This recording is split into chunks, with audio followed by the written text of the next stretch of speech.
Yo, yo, yo, yo, yo. What's good with it? It's the homie Mac, music, art, culture, knowledge, reporting live from the Dogon. Each one teach one, peace and love to all. It's a new year, man. 2021. A lot of things happened in 2020. I hope that everybody is recalibrating, learning the lessons, and just learning the lessons they should have learned, and becoming wiser. And not only just learning the lessons, but making those lessons applicable, applying them to the new year. You know, wiser and stronger, onward and upward. Excuse me. But again, subscribe to the YouTube channel 82 Kings. Follow the movement on Instagram at MACTV_82. Yeah, so this is a session of Mac Minutes. The first one of 2021. This subject is it's a pretty it's a very unique scenario. I was about to say scenario. It's a unique scenario. This Mac Minutes will be entitled "The Conversation."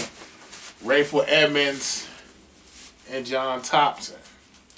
As you know, first of all, rest in peace to John Thompson.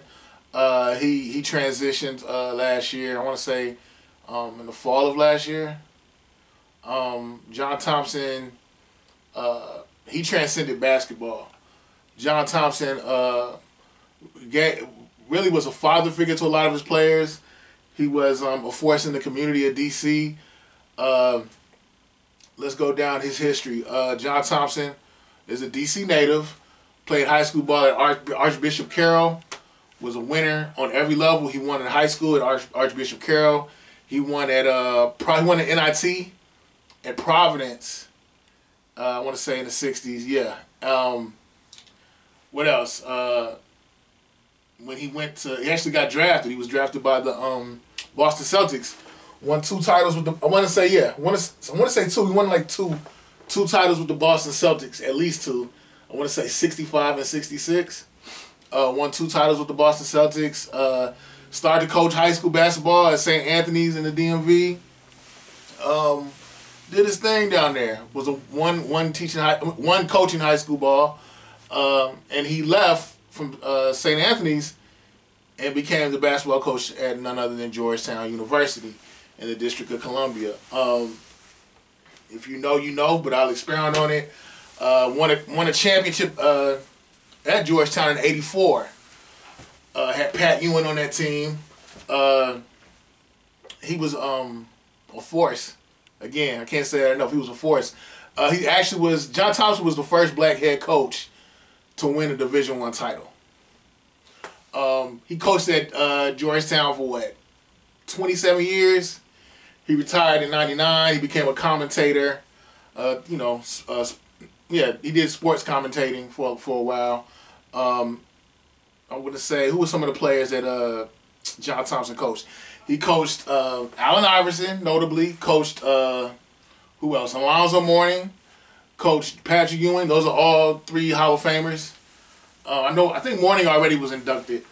Who else? Sleepy Floyd. Long list of players. I want to say David Wingate. I believe David Wingate went to Georgetown. Yeah, David Wingate. He matter of fact, let me double check that. I try to be accurate. Google is my friend. So let's see. Did David Wingate go to Georgetown?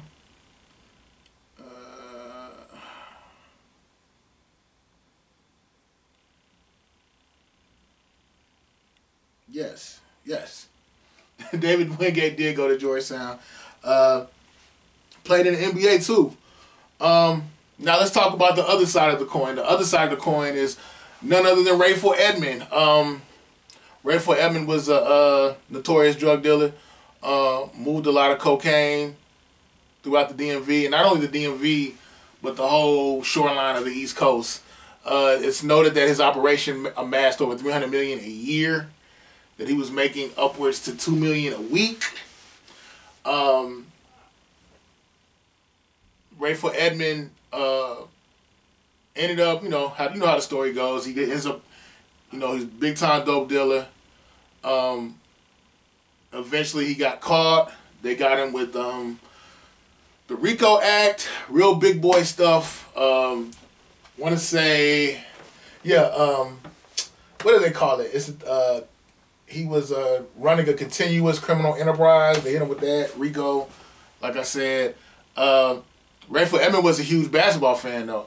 They said Rayful actually played ball himself and was fairly decent. While he was doing his thing in D.C. in the 80s, he had actually befriended Alonzo Mourning and a man named John Turner. Both Alonzo Mourning and Turner were both ball players for Georgetown during this time. They said that he wanted to get them to play for his summer league team that he would put together, or just little teams in the hood, and he would place bets. You know, they said he often frequented Georgetown's campus.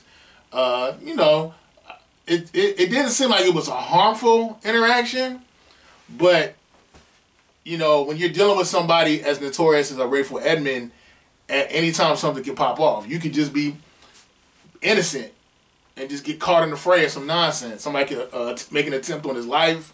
Someone could try to hurt you to get back to him. If they know, you know, if they know that you're cool with him, to try to hurt him, you know, they'll gain reprisal on you. And just the you know, beyond the glitz and the glamour, a lot of death, a lot of suffering, a lot of pain comes with the drug trade. We all know that. But to make let's get to the root of the issue. I told you about John Thompson. Told you about Rayful Edmond. John Thompson got word that his players were hanging out, specifically John Turner and Alonzo Mourning, that he was hanging out with Rayful Edmond, and Rayful Edmond wanted to put them on a summer league team that he was going to get together. And John Thompson wasn't feeling it, and for good reason, because like I said, by being on the periphery of something like that, you could get hurt. It could be you could get killed. Forget the politics of basketball. Forget the politics of the school, Georgetown. These young men could potentially lose their lives. You know, innocent. And I guess there's a guy named Bootney, who's known as a DC legend. Played Division II. He was a Division II All-American. He went to Cheney State. I can't recall his first name, but I know his nickname. But John Thompson contacted Bootney and tried to pretty much wanted to set up a meeting with Rayful Edmond so we could sit down and talk to him. A lot of people thought, you know, you're crazy. Like, John, why you want to sit here and talk to a drug dealer? You want to talk to Rayful Edmond? Why?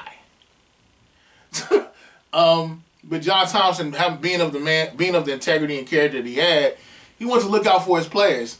I think this conversation, this meeting that John Thompson had with Rayful Edmond, it was really misrepresented. A lot of people acted like, yeah, John Thompson told him. He told him, leave my players alone. You're a bad influence, blah, blah, blah. The conversation from what I read from the excerpts from John Thompson's autobiography, I think it's entitled I Came as a Shadow. I'll put a link to it in the description box. He pretty much said, look, man, like, I'm not judging you. Do what you do. But there's a lot of negative press and there's a lot of just potentially negative consequences that your lifestyle entails that I don't want my players to get caught up in. That's pretty much the nature of the conversation. It was really respectful on both ends. It's really wild when you think about it, because if Rayful Edmond was on some nonsense, he could have got John Thompson knocked off and a bunch of other stuff. You know, if Rayful Edmond was just really on some nonsense. But Rayful respected his wishes, ceased to contact Alonzo Mourning. He didn't frequent the campus any longer. He would go to the games, though, at the Capitol Center in D.C. at that time. Or was it Landover, Maryland, where they played at the Capitol Center. But, yeah. The conversation was, it was amicable, affable. Nobody was disrespectful. Rayful understood John Thompson's position, and he respected it. He respectfully just left it alone. Now to give, you know, later on, I want to say in 89 or 90, Rayful Edmond was captured by the feds. He had a very high profile case. His case was they had an anonymous jury. The trial was not open to the public. They actually had bulletproof glass surrounding the jurors. When Rayful was incarcerated, they put him in a Marine. It was like some type of special Marine Corps base in Quantico in Virginia, and he got airlifted to his trial every day. He got airlifted. This thing was like a big deal, man. A lot of people, law enforcement, the justice system during that time, they feared that you know, somebody might try to come in and kill the jurors, hits the bulletproof glass. Someone may try to rescue or help him escape, Rayful that is. So everything, the security was really tight. You know, he was in a maximum security situation. But Rayful ultimately lost his case, lost the trial. He got sentenced to life without parole. Some of his siblings, even his mother, got incarcerated. Apparently, the lead was Rayful's mother had a conversation with someone who was a police informant who had a wiretap, unbeknownst of her, and she divulged a lot of information about Rayful's operation. Apparently, Rayful had a connect in California by a man that he met in Las Vegas at some type of boxing match.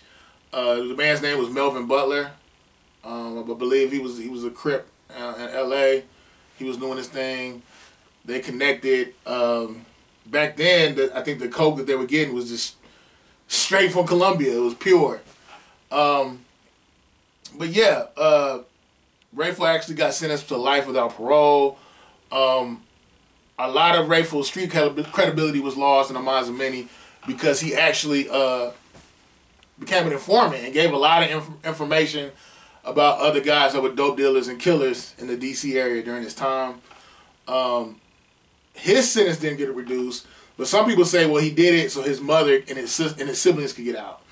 Supposedly they all are released, so I don't know. Maybe that's why he did it. I can understand wanting your mother to be free, even if you can't get your own freedom. Supposedly the prosecution, the prosecutors have been trying to. They made a claim. They made a bid on Rayful's behalf to try to get him out, and I think a lot of that was due to. They say he's changed his life. The fact that he gave up a lot of people too, I think that might work in his favor as to why they wanted to get him out and give him a more lenient sentence. But he definitely would have to go into protective custody, and he definitely couldn't live in the DMV. That's just what it is. Wow, it's crazy because Rayful, while he was incarcerated, he actually, when he was in Lewisburg Federal Penitentiary, maximum security, he met Griselda Blanco's son. They called him Chicky. And he was getting work from Colombia and flooding the streets of D.C. from his phone in a jail. They said he learned Pig Latin. He knew how to disguise the conversations. He spoke in code, codified language. And once Chicky was murdered, he found another connect from the Cali cartel. And it was like clockwork. Nothing stopped. So, you know, it's crazy. At one point, he said he was making just as much, if not more money, while incarcerated. But yeah, I mean, Rayful definitely brilliant man. Which, you know, very enterprising, had a lot of business savvy. Probably could have been a CEO of a Fortune 500 company. But, you know, being on the wrong side of capitalism, you almost never win. But it's your homie Mac. Signing out from the Dogon. This is The Conversation. Rayful Edmond, John Thompson. I hope you gleaned something from this. Hope you got some information, learned some things you didn't know. But yeah, signing out from the Dogon. Happy New Year. Each one teach one. Peace of love. Subscribe to the YouTube channel, 82 Kings. It's the homie Mac, man. Peace and love.